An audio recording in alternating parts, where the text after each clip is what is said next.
तो कहानी की शुरुआत यूक्रेन के एक पीसफुल एरिया डेनवर्स को दिखाते हुए होती है, जहां मिकोला नाम का एक आदमी अपनी प्रेग्नेंट वाइफ नास्टिया के साथ एक छोटी सी झोपड़ी में रहता था। वो दोनों अपनी मैरिड लाइफ में बहुत खुश थे। नास्टिया एक ड्राइंग आर्टिस्ट थी। उसे ड्राइंग बनाना और लकड़ी पर नक्काशी करना बहुत पसंद था। एक दिन वो मिकोला की सुरक्षा के लिए लकड़ी का एक एंजल बनाकर मिकोला के बाजू में बांध देती है। मिकोला उनके घर के पास ही एक स्कूल में मैथ पढ़ाता था। वो रोज अपनी साइकिल से बच्चों को पढ़ाने स्कूल जाया करता था। उसके घर के बाहर सफेद रंग का एक शांति का प्रतीक बना हुआ था। यहाँ पर हम देखते हैं कि मिकोला के घर पर कोई इलेक्ट्रॉनिक उपकरण जैसे टीवी वगैरह नहीं होने के कारण उन्हें दुनिया की कोई खबर नहीं मिल पाती थी। जब मिकोला स्कूल में जाता तो ब्रेक के टाइम वहीं थोड़ी देर टीवी पर न्यूज देख लिया करता था। ऐसे ही एक दिन टीवी पर दिखाई जा रही न्यूज से उसे पता चलता है कि यूक्रेन की राजधानी में प्रोटेस्टर्स को मारा जा रहा है और रशिया यूक्रेन पर हमला करके उस पर कब्जा करना चाहता है। अब इस खबर को सुनने के बाद निकोला क्लास में बच्चों को पढ़ाने के लिए जाता है और वो बच्चों को बड़े प्यार और अच्छे तरीके से पढ़ाता है। लेकिन इसी क्लास में इवान नाम का एक बदमाश लड़का भी पढ़ता था, जो मिकोला को बिल्कुल भी पसंद नहीं करता था और इसीलिए उसे जब भी मौका मिलता तो वो मिकोला की इंसल्ट करता और मिकोला को स्कूल से हटवाने के बारे में ही सोचता रहता। पर मिकोला उसकी हरकतों से कभी गुस्सा नहीं होता था। एक दिन सुबह जब मिकोला स्कूल पढ़ाने के लिए जा रहा होता है तो रास्ते में वो कुछ सोल्जर्स को खड़ा देखता है, जिन पर वो ज्यादा ध्यान नहीं देता और आगे बढ़ जाता है। अब जैसे ही वो स्कूल पहुंचता है तो देखता है कि पूरा का पूरा स्कूल खाली पड़ा है, जिससे वो थोड़ा सोच में पड़ जाता है। तभी वो टीवी पर एक न्यूज देखता है जिसमें दिखाया जा रहा था कि यूक्रेन पर कब्जा करने के लिए रशियन आर्मी यूक्रेन में घुस चुकी है, जिससे उसे समझ में आ जाता है कि उसने रास्ते में जो सोल्जर्स देखे थे वो दरअसल रशियन सोल्जर्स थे। अब पूरा मामला समझते ही वो तुरंत अपने घर की तरफ भागता है, क्योंकि नास्टिया घर पर अकेली थी। लेकिन अब बहुत देर हो चुकी थी, क्योंकि रशियन सोल्जर्स उसकी पत्नी को पकड़कर पीट रहे थे और जब मिकोला अपनी पत्नी को बचाने की कोशिश करता है तो रशियन सोल्जर्स उसे भी पकड़कर मारने लगते हैं। मिकोला उनसे रिक्वेस्ट करता है कि मेरी पत्नी प्रेग्नेंट है, इसलिए तुम लोग प्लीज उसे मत मारो। ये सुनकर रशियन सोल्जर उनके घर को आग लगाकर वहाँ से जाने लगते हैं। अब अपने घर को जलता हुआ देख नास्टिया गुस्से में आकर रशियन सोल्जर्स पर जैसे ही पत्थर मारने लगती है तो एक रशियन सोल्जर उस पर गोली चलाकर उसे मार डालता है। मिकोला अपनी वाइफ की बॉडी के पास बैठकर फूट फूट कर रोने लगता है। कुछ घंटे बाद दो यूक्रेनी सोल्जर्स मिकोला के पास आते हैं और उसकी पहचान करने के बाद उसकी पत्नी नास्टिया के लिए दुख प्रकट करते हैं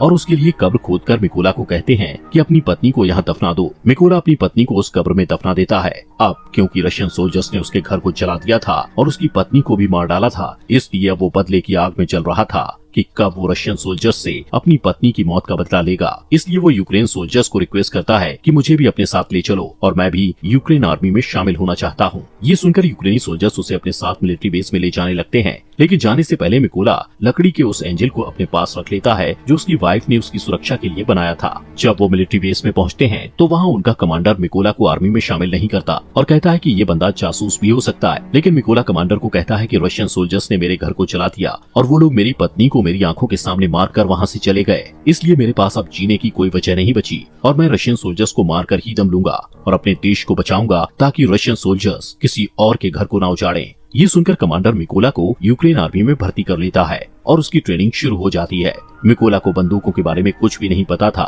और जब बाकी के सोल्जर्स बंदूकों को असेंबल कर रहे होते हैं तो मिकोला उनके सामने सबसे स्लो बंदूक असेंबल करता है, जिससे सभी सैनिकों को लगता है कि वो कभी भी एक अच्छा सोल्जर नहीं बन पाएगा। लेकिन मिकोला अपना पूरा फोकस ट्रेनिंग पर लगाता है ताकि वो जल्द से जल्द एक अच्छा सोल्जर बन पाए। और ऐसे ही एक दिन जब वो ट्रेनिंग कर रहा होता है तो वो अपने सीनियर्स को कहता है कि मुझे मिकोला कहकर मत बुलाओ। वो अपना कोड नेम रेवन रखता है, जिस पर उसके सीनियर्स उस पर हंसते हैं और उसे कहते हैं कि कोड नेम ऐसे ही किसी को नहीं मिलता, उसके लिए बहुत मेहनत लगती है, जिससे मिकोला अपनी पूरी कोशिश से ट्रेनिंग में लगा रहता है। रात को जब सभी सिपाही सो रहे होते थे तब भी मिकोला अकेले ही अपनी प्रैक्टिस जारी रखता था। एक दिन उसका कमांडर उनको बताता है कि हमारे पास स्नाइपर्स की कमी है, इसलिए तुम लोगों में से कौन कौन स्नाइपर बनना चाहता है, जिसे सुनकर बहुत ही कम लोग अपना हाथ उठाते हैं। लेकिन इनमें से एक मिकोला भी था, जिसे देखकर सभी हंसने लगते हैं। कमांडर उससे कहता है कि तुम्हें तो बंदूक भी असेंबल करनी नहीं आती, तुम कभी भी स्नाइपर नहीं बन सकते।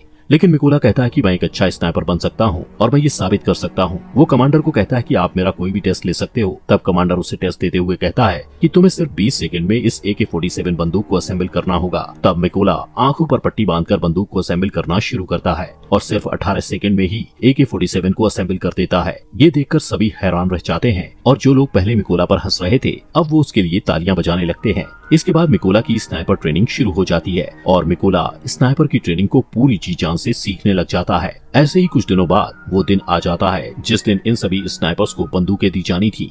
यहाँ पर बाकी सभी स्नाइपर्स को बंदूक का नया और बेहतरीन मॉडल दिया जाता है, लेकिन वहीं मिकोला को एक पुराने मॉडल की बंदूक जो कि सही से काम भी नहीं करती थी वो दी जाती है।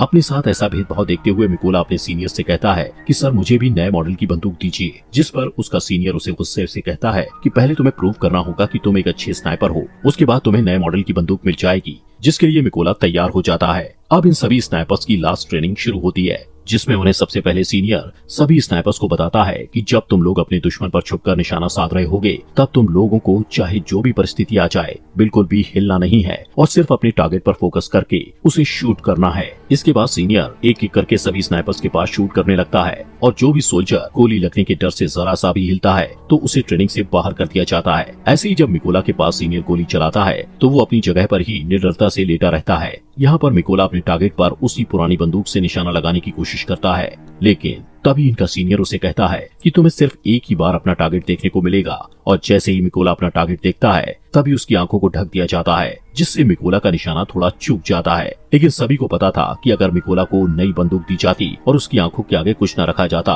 तो वो अपना निशाना बिल्कुल सही लगाता, लेकिन कोई भी इस बारे में बात नहीं करता और मिकोला भी इस पर ज्यादा ध्यान नहीं देता। रात को इन स्नाइपर्स का नाइट शूट टेस्ट होता है, जिसमें ट्रेनर के प्लेयर गन शॉट करते ही सभी स्नाइपर्स को उस फ्लेयर की रोशनी में अपने अपने टारगेट्स पर गोली चलानी थी। लेकिन मिकोला गोली नहीं चलाता क्योंकि वो मैथ में बहुत अच्छा था, इसलिए वो उस फ्लेयर गन की रोशनी में सिर्फ अपने टारगेट की दूरी का अंदाजा अपने माइंड में फटाफट से लगा लेता है और फिर जब पूरी तरह अंधेरा हो जाता है तो वो अपने टारगेट को शूट करता है और उसका निशाना बिल्कुल ठीक सेंटर पर लगता है, जो उसके सिवा और कोई नहीं कर पाया था। अगले दिन इन सभी का रिजल्ट आता है और सीनियर मिकोला को सैल्यूट करते हुए कहता है तुम पास हो चुके हो। इसके बाद कर्नल मिकोला को कहते हैं कि तुम जल्दी से अपने सभी जरूरी सामानों को पैक कर लो, क्योंकि तुम्हें एक जरूरी मिशन पर बाकी के स्नाइपर्स के साथ जाना है। अब इनका फर्स्ट मिशन ये था कि पास ही के एक चेक पॉइंट पर रशियन आर्मी ने कब्जा कर रखा था, जिसको इन लोगों ने उनसे छुड़वाना था। इसलिए मिकोला अपने साथी स्नाइपर्स के साथ उस एरिया में घुस जाता है और सभी अपनी गन पोजीशन ले लेते हैं। यहाँ पर इन सबको एक एक टारगेट दिया जाता है। जैसे ही ये लोग रशियन आर्मी पर शूट करने वाले होते हैं तो ये देखते हैं कि एक गाड़ी चेक पॉइंट की तरफ जा रही होती है, जिससे कर्नल सबको शूट न करने के लिए बोलते हैं। वहीं रशियन आर्मी उस गाड़ी को रोक लेते हैं जिसमें एक कपल कहीं पर जा रहा था। रशियन आर्मी उन्हें गाड़ी से बाहर निकालकर उनका पासपोर्ट लेकर अपने पास रख लेते हैं और उन्हें काफी बुरी तरह से टॉर्चर करने लगते हैं, जिसे देखकर जैसे ही कर्नल स्नाइपर को शूट करने के लिए कहता है तो एक ही झटके में सभी स्नाइपर्स अपने अपने टारगेट को शूट करके निपटा देते हैं। अब इन स्नाइपर्स का पहला मिशन सक्सेसफुल हो गया था, इसलिए ये सभी खुशी खुशी वापस बेस में आते हैं। तब मिकोला वहाँ देखता है कि उसके बाकी के साथी बेस में नहीं है और जब वो इसके बारे में पूछता है तो उसे पता चलता है कि वो एक दूसरे मिशन पर गए हुए हैं। यहाँ पर मिकोला को ये भी पता लगता है कि उस मिशन पर उसके कई साथी मारे गए हैं और उन सबको एक ही स्नाइपर जिसका नाम सेरी है उसने मारा है, जो रशियन आर्मी का सबसे बेहतरीन स्नाइपर है। कुछ दिनों बाद इनका नेक्स्ट मिशन शुरू हो जाता है, जिसके लिए सभी स्नाइपर्स उस जगह पर पहुंच जाते हैं जहां पर रशियन आर्मी कब्जा करने के लिए आने वाली थी। सबसे पहले मिकोला अपने साथियों के साथ इन जगहों पर बॉम्ब्स फिट करने लग जाता है और खुद को घास के अंदर छुपाकर रशियंस के आने का इंतजार करने लगता है। अब जैसे ही कुछ टाइम बाद रशियन आर्मी वहां आने लगती है तो मिकोला देखता है कि उन रशियन आर्मी में उसका स्टूडेंट इवान भी था, जो स्कूल में उसे हर टाइम परेशान करता रहता था और अब वो रशियन आर्मी में शामिल हो चुका था। मिकोला को अपने स्टूडेंट को मारना अच्छा नहीं लगता, लेकिन जैसे ही कर्नल शूट का ऑर्डर देते हैं तो मिकोला थोड़ा सोचने के बाद अपने जज्बातों को साइड में रखते हुए बारूद पर शूट कर देता है, जिससे इवान समेत सभी रशियन आर्मी वाले मारे जाते हैं। इसके बाद कर्नल उससे गुस्से में पूछता है कि तुम क्या सोच रहे थे, तो मिकोला उसे बताता है कि उस रशियन सैनिकों में से एक मेरा स्टूडेंट भी था जिसने रशियन आर्मी को ज्वाइन कर लिया था। तब कर्नल उसे समझाते हैं ये इवान की चॉइस थी कि वो गद्दारों में शामिल हो गया, इसलिए तुम्हें अपने स्टूडेंट के लिए बुरा मानने की बिल्कुल भी जरूरत नहीं है। इसके बाद ये लोग वापस बेस में आ जाते हैं। यहाँ पर अब कर्नल अपना ज्यादातर टाइम मिकोला के साथ ही बिताता है, क्योंकि अब वो पूरी तरह से मिकोला पर विश्वास करने लगा था। कर्नल मिकोला को बताता है कि मेरी 2 बेटियां हैं और उनको नहीं पता कि मैं आर्मी में कर्नल की जॉब करता हूँ। उनको मैं ये कहकर आया हूँ कि मैं एक काफी बड़ा बिजनेस करता हूँ और मेरी वाइफ भी मेरी बेटियों को नहीं बताती कि मैं कर्नल की पोस्ट पर हूँ। ये सुनकर मिकोला भी कर्नल को अपनी पत्नी की आखिरी निशानी दिखाता हुआ काफी ज्यादा इमोशनल हो जाता है। दोस्तों, आगे बढ़ने से पहले आप सभी का दिल से शुक्रिया आपके अपने फॉक्स एक्सप्लेनर हिंदी चैनल को सब्सक्राइब करने के लिए। अब इसके बाद अगले दिन ये लोग फिर से अपने अगले मिशन पर निकल पड़ते हैं और ये लड़ाई काफी बड़ी थी, इसलिए सभी स्नाइपर्स छुपने के लिए खाई खोदते करने के लिए आ रहे हैं। इस मिशन में कर्नल मिकोला के साथ ही थे। तभी कुछ टाइम बाद मिकोला यहाँ पर नोटिस करता है कि उन रशियन सोल्जर्स के साथ वो सोल्जर भी आया था जिसने उसकी पत्नी को गोली मारी थी। वो सोल्जर बिल्कुल ही मिकोला के निशाने पर था। ये देखकर मिकोला कर्नल से पूछता है क्या मैं उस पर शूट कर सकता हूँ, जिस पर कर्नल कहता है कि अभी नहीं। मिकोला फिर से देखता है कि वो रशियन बिल्कुल उसके निशाने पर है और शायद फिर उसे कभी ये मौका न मिले, इसलिए वो फिर से कर्नल से पूछता है तो कर्नल उसे फिर से मना कर देता है। अब क्योंकि मिकोला का मिशन ही यही था कि वो अपनी पत्नी का बदला ले, इसीलिए वो खुद पर कंट्रोल नहीं रख पाता और उस सोल्जर पर शूट करके उसे मार डालता है। लेकिन इससे रशियन सैनिकों को इनके बारे में पता चल जाता है। कर्नल मिकोला पर भड़क जाता है कि तुमने क्या किया। तभी सेरी, जो रशियन आर्मी का एक तेज तर्रार स्नाइपर था, वो कर्नल को शूट करके मार डालता है और सभी रशियन सोल्जर्स इन पर बॉम्ब्स फेंकने लगते हैं, जिससे मिकोला कर्नल की बॉडी को उठाकर वहाँ से दूर भागने लगता है।